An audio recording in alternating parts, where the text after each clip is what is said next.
নবী সাল্লাল্লাহু আলাইহি ওয়াসাল্লাম রমজান মাসের পর যে মাসে রোজা রাখতে বেশি গুরুত্ব দিয়েছেন তার নাম শাবান। আমার সাথে বলেন, শাবান মাস কি? নবী সাল্লাল্লাহু আলাইহি ওয়াসাল্লাম রমজানের পরে যে মাসে রোজা রাখতে খুব বেশি গুরুত্ব দিয়েছেন তার নাম শাবান।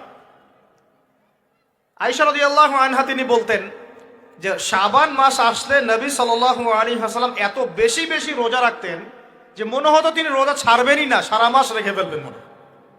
বেশি থেকে বেশি রোজা রাখতেন শাবান মাসে। প্রশ্ন হচ্ছে কেন? উত্তর, এমনিতে এই মাসটা বরকতময় এবং এই মাসে আল্লাহ পাক তার রহমতে বিপুল সংখ্যক মানুষকে জাহান্নাম থেকে মুক্তি দান করেন। সুবহানাল্লাহ। নবী সাল্লাল্লাহু আলাইহি ওয়াসাল্লাম এই মাসকে তাজিম করতেন। এই মাসের সম্মানার্থে, এই মাসে আল্লাহর রহমত বরকতের স্বার্থে নবী করিম সাল্লাল্লাহু আলাইহি ওয়াসাল্লাম এই মাসে বেশি বেশি রোজা রেখেছেন। সুন্নত কি শিখলাম? শাবান মাসে বেশি বেশি রোজা রাখা সুন্নত। একটা কি পেলাম ভাই? শাবান মাসে বেশি বেশি রোজা রাখা সুন্নত।